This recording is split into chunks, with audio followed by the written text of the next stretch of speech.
Welcome to Uncharted and Unfiltered, the journey back to you.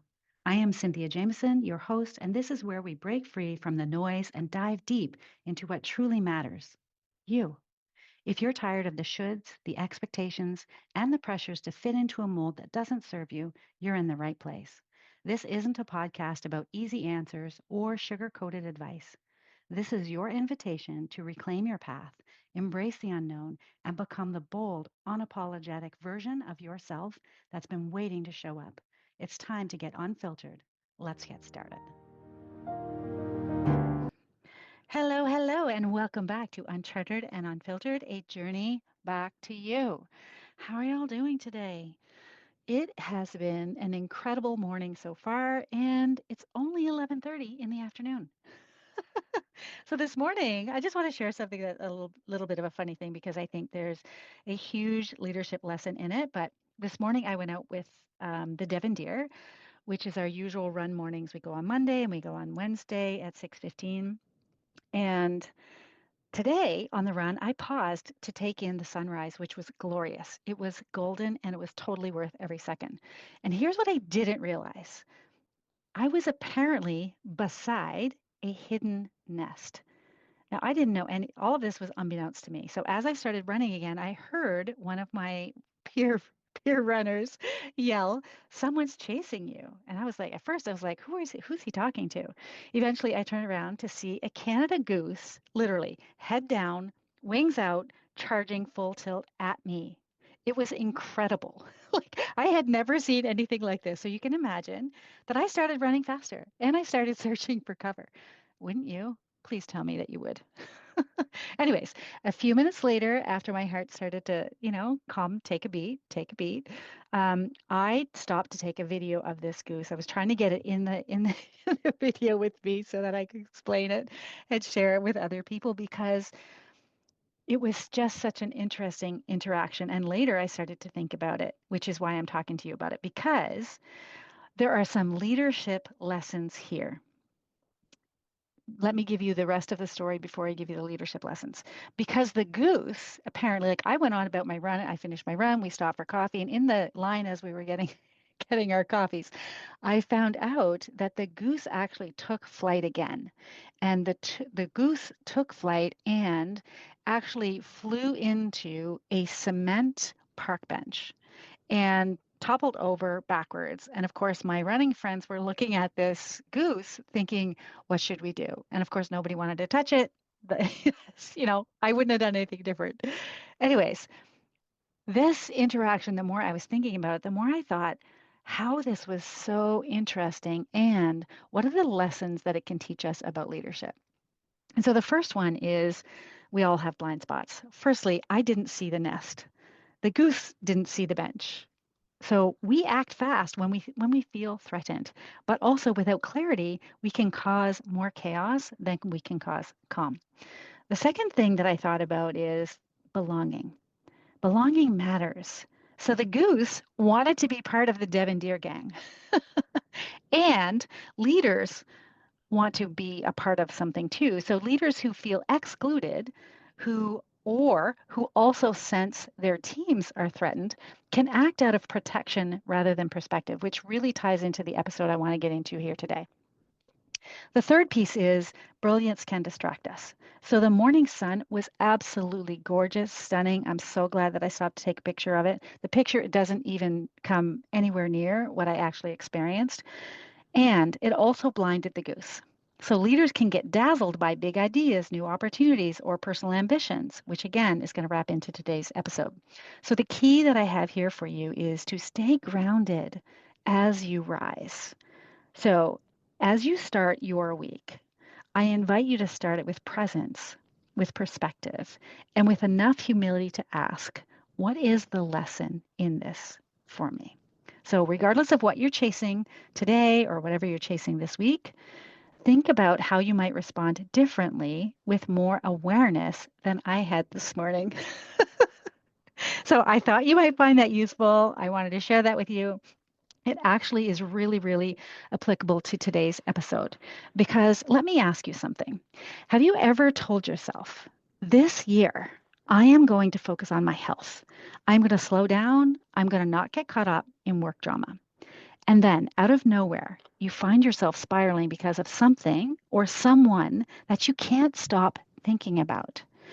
And I'm just going to like hand on heart. Yeah, same here. So, in this episode today, I want to take you inside a coaching conversation with one of my clients that I just finished having this conversation with. We have been working together for about 6 months. And when I tell you that this human has been through a season, I really mean it. His story might just help you shift your own. So let's get into it. When my client and I first started working together, he had just been diagnosed with cancer. There were no warning signs, there were no major risk factors, just boom, there it was. And the way that he described it to me was, of course, it felt unwarranted. I think it's a very normal human thought to think that. And on top of that, his wife had recently experienced some serious health issues as well. His kids were going through college admissions. He had lost both of his parents within a short window of time. There was a lot. So when I say that his plate was full, I mean, we would probably all be able to agree that it was overflowing. And yet, my client made a promise to himself. This year, healing comes first. Not overworking, not overstressing, just healing. Healing the body, the mind, and the spirit. Now, I want to fast forward to the session that we had because he came into the session looking drained and not because of treatment. That's all going well. And not because of his home life, because that's all going well, but because of work. And more specifically, because of a coworker, a peer, someone that used to be a friend. Now, they are both up for the same promotion in the same group. And over the past few months, the coworker has started creeping into my client's projects. He steps into meetings uninvited. He takes initiative on things that belong to my client and my client's team. So my client started to feel watched, questioned, undermined. And here's the worst part. My client said, I can't stop thinking about him. I can't stop thinking about him. And I feel ashamed of myself, is what he told me. I shouldn't care. But it's like I'm stuck in this loop. I'm constantly comparing and I'm wondering what he's doing. And I'm wondering what people think of him versus what they might think of me. And silence is golden in coaching. So he paused. And then he said, maybe I'm jealous. But, and there's a thought coming in here right now because I used to watch Dr. Phil eons and eons ago. I don't even know if that's still a thing. But Dr. Phil used to say, whenever we say a sentence and then we insert the word but, we're about to tell you what we really think. So he said, maybe I'm jealous, but I can't help but think he's better than me. Now, if you've ever had a version of that thought, you're not alone. So I asked my client, what are you making this mean about you? And he said that I'm not enough, that I'm lacking in some way. Now, this is what we uncovered. He thought he's better than me.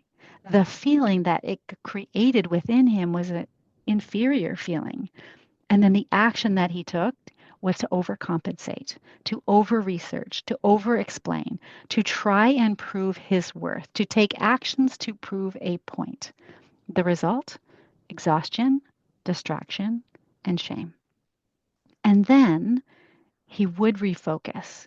He would try to remind himself of what matters, but the pattern would keep repeating because underneath of it all was this belief, a deeply conditioned story that I'm not enough. And I see this come up so often. I don't actually think there has been a human that I have coached that hasn't had that thought or some variation of that thought. And I think that's really important because I know we hear it a lot, we talk about it a lot, but I don't think we really allow ourselves to understand or to reflect or look within and ask ourselves, what is the cost of my thinking that? Or what is the cost of me avoiding the fact that I'm thinking that, but I don't even want to admit to myself that I'm thinking it, think that I'm thinking that.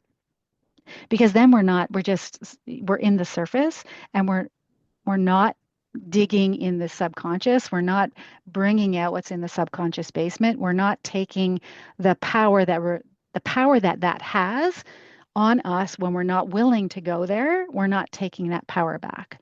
And we're not deciding for ourselves what we are. Like, what even is enough? How would we even know? And it's going to be different for all of us. And so I asked him a new question, which was, what if this isn't about you? And I watched something incredible shift. He literally sat back in his chair as if like releasing this big weight on his shoulders. So I could observe him, his energy, everything changed. And then he said, when I take myself out of the center, I zoom out. I remember what the business needs. I feel more strategic. I share what I'm doing with him and I let him go do it. And suddenly I'm free. That's when the real coaching happened. Because this wasn't about a colleague. This was about an old dynamic. It was about an abusive relationship with self. And what I mean by that specifically is when we keep telling ourselves these stories that don't serve us, that create fear, that create lack, that create inferiority within us, that is us in a relationship with us, and it's abusive. And it's one that we would, I mean, if we ever saw someone in that relationship, we would say, that is toxic, get out. And yet we do it to ourselves. And so the version of him that says, you're falling behind, you're not doing enough, you're going to be left out, there was a version of him. And that voice is loud, but it's not true. He told me, I believe in the soul. I believe there's a higher purpose in all of this. And even though I'm still afraid, even though I know that I will still expect and anticipate fear, I trust that this season is teaching me something. He anchored into that. He started to practice what it would be like to zoom out, to observe the story, to choose a new focus, and to act from wholeness, not from fear. So, what's the moral of the story? When comparison creeps in, when you find yourself caught up in loops of not enoughness, ask yourself, what am I making this mean about me? And then follow it with, what if it's not about me at all? Because your brain might be wired for threat, but your soul is wired for truth. And the truth is, you don't need to prove your worth. You just need to remember it. You need to remember your worth. So, with that, thank you so much for listening. If this episode resonated, share it with a friend or a colleague who might be feeling the weight of comparison right now for themselves. And if you're navigating something big and wondering what coaching could do for you, you know where to find me. So, until next time, breathe deep, zoom out, and remember, it's not about you. And that's the best news yet. Take care. I'll see you back here next week. Same time, same place. Have a good one. I hope that you're walking away feeling more aligned with your true self, more confident in the choices ahead, and ready to leave the safe path behind, knowing you've got everything you need within. Remember, the journey to you isn't about finding one perfect direction. It's about trusting yourself enough to explore all of it. If you're ready to dive deeper, join me for the next episode, and don't forget to subscribe so that you never miss the next step on your path. I invite you to join my mailing list at www.cynthiajamesoncoach.ca, where we'll deepen our relationship and you can claim your copy of Your Inner Compass, a guide to charting your course to authenticity. Until next time, stay unfiltered, stay true, and most importantly, stay you.